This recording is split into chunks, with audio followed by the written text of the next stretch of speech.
Hi class, we're going to do lecture 5 right now. We're going to talk about defining knowledge and look at the Plato reading on that. This is going to be based on that Plato reading that I handed out to you in class. It's also available at the course document section.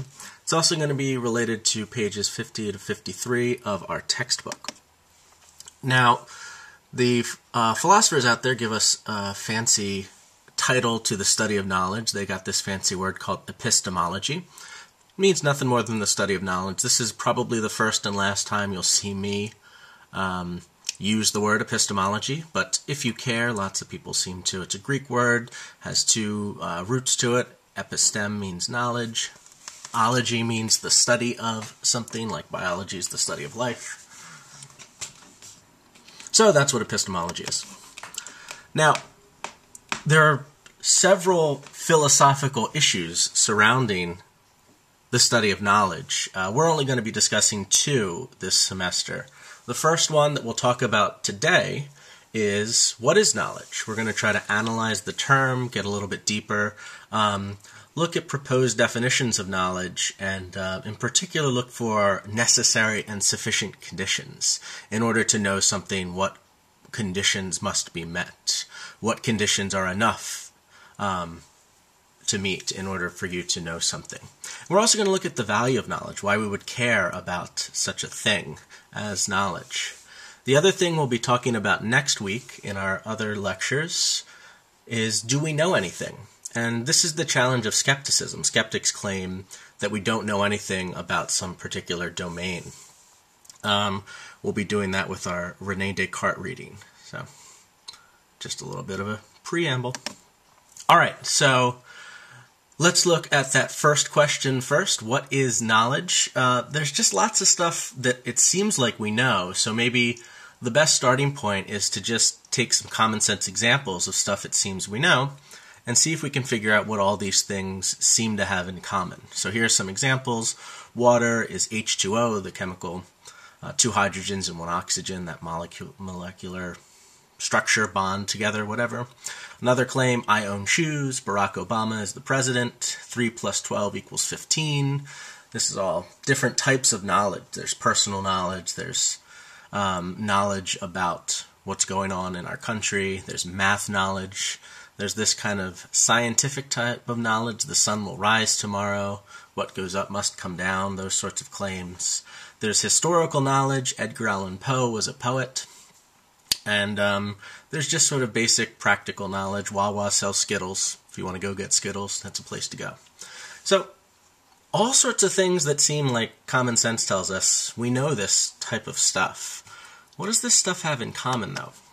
Well, let's just take one kind of example of a knowledge claim.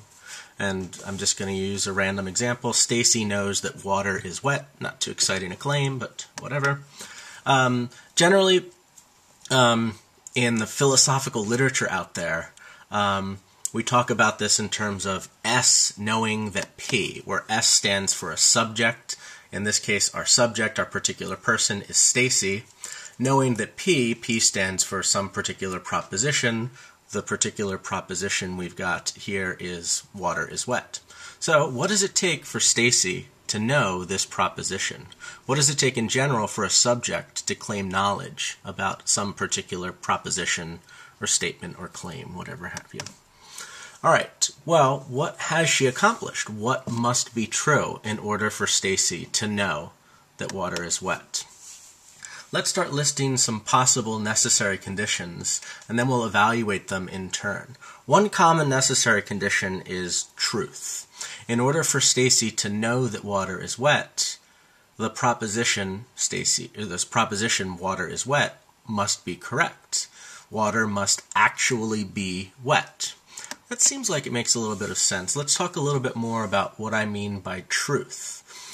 When I say a statement is true, like water is wet is true, I mean that statement corresponds to reality. It accurately represents how the world really is. So in the particular example we have, water is wet as a proposition, that proposition is true because there is stuff in the world we call water that actually has this particular property we call wetness. So water actually is wet. That's why. Now, the opposite of truth is false. A statement's false when it doesn't correspond to reality. It misrepresents the world. It doesn't do a good job of representing what's actually going on in the world around us. So an example of a false claim, pretty common one, the Earth is flat. There is a thing out there in the world called Earth, but it actually doesn't have the property of being flat.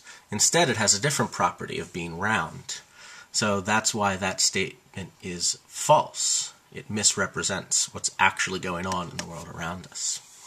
So this first condition that we're proposing for knowledge is that in order to know something, that something has to be true. That proposition has to be correct. Well, let's ask ourselves, is that a good condition for knowledge? Can we know false things? For instance, I hear lots of people say sometimes, I know that George Eliot is a man, when actually that's not true. George Eliot is a relatively famous author, and she's actually a woman. That's a pen name, George Eliot. There's a picture of her. And I think that we can't know false things. It's not true that I can know that George Eliot is a man. Now, it is true that I can think I know George Eliot's a man, but it's probably more accurate to say, I think I know this, but I don't actually know it. I'm mistaken in thinking that I know this. I think this is how we generally use the term knowledge. This is usually how people use the term. So an important thing here about this idea of truth is that it's about reality, not just our perception of reality. The fancy way of describing this is to describe truth as being mind independent. It has nothing to do with what we perceive or think about reality. It's about the cold, hard facts of reality itself. So, for instance, I don't know if this claim is true or false, but let's just throw this claim out there. There is water on Pluto. I have no idea. I don't think there's any scientific evidence for water on Pluto. Maybe there is, I'm not sure. But there is a fact of the matter. Reality either corresponds to that claim or it doesn't correspond to that claim. That is, there is a planet called Pluto out there, or quasi-planet, whatever you want to call it, dwarf planet, where that planet either has water on it or it does not have water on it. And that claim, Pluto has water on it, is either true or false based off whether it corresponds to reality or not. It's nothing to do with what I happen to think, what I perceive, whether I've seen it or not with my own eyes. It has nothing to do with my internal mental states. It has to do with the state of the world outside of my mind. All right, so back to this testing this condition. Do we need the truth to know things? Does the proposition have to be correct in order for me to know that proposition?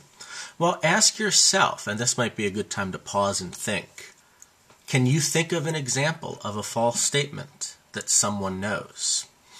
Or do you think every example of knowledge you can come up with is an example of a true statement that that person knows? Think about it for yourself, and now we'll move on.